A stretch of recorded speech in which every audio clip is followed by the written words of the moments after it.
ಅಶ್ವವೇಗ ನ್ಯೂಸ್ಗೆ ಸ್ವಾಗತ. ನಾನು ಪಲ್ಲವಿ ಭಟ್. ಅಸಹಜ ಲೈಂಗಿಕ ದೌರ್ಜನ್ಯ ಕೇಸ್ನಲ್ಲಿ ಸೂರಜ್ ಇದೀಗ ಜೈಲಿಗೆ. ಇದಕ್ಕೆ ಸಂಬಂಧಪಟ್ಟಂತೆ ಅಪ್ಡೇಟ್ಸ್ ಬರ್ತಾ ಇದೆ ನೋಡಿ.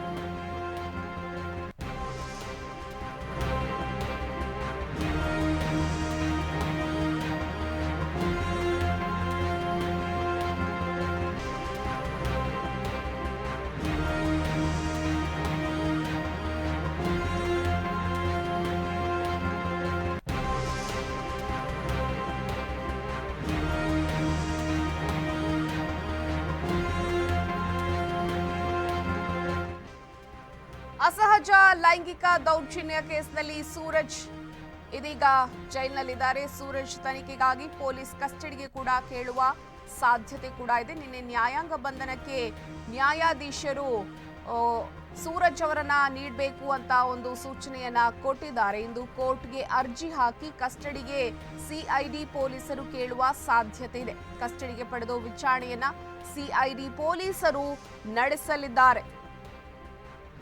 ಯುವಕನ ಮೇಲೆ ಲೈಂಗಿಕ ದೌರ್ಜನ್ಯ ನಡೆಸಿರುವ ಆರೋಪ ಇದೀಗ ಸೂರಜ್ ರೇವಣ್ಣ ಅವರ ಮೇಲೆ ಇರುವಂತದ್ದು. ಹಾಗೆಯೇ ಶಾಸಕ ಸೂರಜ್ ರೇವಣ್ಣ ಅವರನ್ನ ಪೊಲೀಸರು ಬಂಧಿಸಿದ್ದಾರೆ.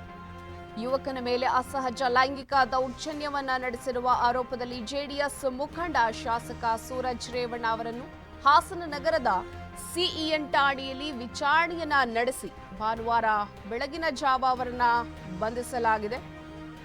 ಪ್ರಕರಣದಲ್ಲಿ ಸೂರಜ್ ವಿರುದ್ಧ ಹೊಳೆನರಸೀಪುರ ಗ್ರಾಮಾಂತರ ಠಾಣೆಯಲ್ಲಿ ಪ್ರಕರಣ ದಾಖಲಾಗಿದೆ.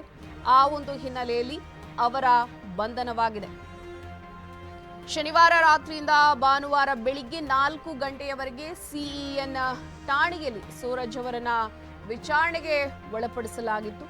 ತನಿಖಾಧಿಕಾರಿ ಸಕಲೇಶ್ಪುರ ಡಿವೈಎಸ್ಪಿ ಪ್ರಮೋದ್ ಈ ಒಂದು ತನಿಖೆಯನ್ನ ನಡೆಸಿ ಬಳಿಕ ಬಂಧಿಸಿದ್ದಾರೆ ಸೂರಜ್ ರೇವಣ್ಣ ಅವರನ್ನ. ವಿಧಾನ ಪರಿಷತ್ ಸದಸ್ಯ ಸೂರಜ್ ರೇವಣ್ಣ ವಿರುದ್ಧದ ಅಸಹಜ ಲೈಂಗಿಕ ದೌರ್ಜನ್ಯ ಪ್ರಕರಣವನ್ನು ಅಪರಾಧ ತನಿಖಾ ಇಲಾಖೆಗೆ ವರ್ಗಾವಣೆ ಮಾಡಿ ಕಾನೂನು ಸುವ್ಯವಸ್ಥೆ ವಿಭಾಗದ ಹೆಚ್ಚುವರಿ ಪೊಲೀಸ್ ನಿರ್ದೇಶಕ ಹಿತೇಂದ್ರ ಅವರು ಒಂದು ಆದೇಶವನ್ನ ಇದೀಗ ಹೊರಡಿಸಿದ್ದಾರೆ.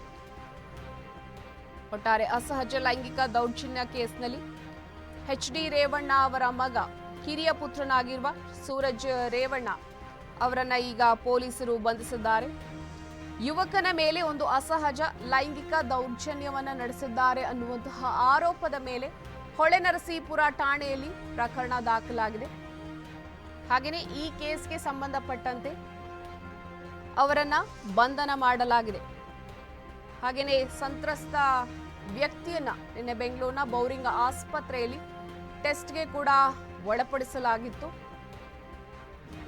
ಒಟ್ಟಾರೆ ಈ ಒಂದು ಪ್ರಕರಣದಲ್ಲಿ ಸೂರಜ್ ವಿರುದ್ಧ ಹೊಳೆನರಸೀಪುರ ಗ್ರಾಮಾಂತರ ಠಾಣೆಯಲ್ಲಿ ಪ್ರಕರಣ ದಾಖಲಾಗಿದೆ. ಪ್ರಕರಣ ದಾಖಲಾದ ಹಿನ್ನೆಲೆಯಲ್ಲಿ ಸೂರಜ್ ರೇವಣ್ಣ ಅವರನ್ನ ಪೊಲೀಸರು ಬಂಧಿಸಿದ್ದಾರೆ.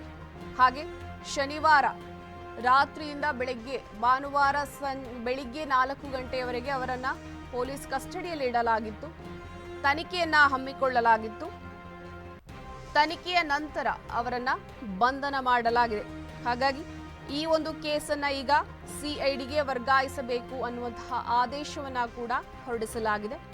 ವಿಧಾನ ಪರಿಷತ್ ಸದಸ್ಯ ಸೂರಜ್ ರೇವಣ್ಣ ವಿರುದ್ಧದ ಅಸಹಜ ಲೈಂಗಿಕ ದೌರ್ಜನ್ಯ ಪ್ರಕರಣವನ್ನ ಈಗ ಅಪರಾಧ ತನಿಖಾ ಇಲಾಖೆಗೆ ವರ್ಗಾವಣೆ ಮಾಡಿ ಕಾನೂನು ಸುವ್ಯವಸ್ಥೆ ವಿಭಾಗದ ಹೆಚ್ಚುವರಿ ಪೊಲೀಸ್ ನಿರ್ದೇಶಕರಾಗಿರುವ ಹಿತೇಂದ್ರ ಅವರು ಒಂದು ಆದೇಶವನ್ನ ಹೊರಡಿಸಿದ್ದಾರೆ.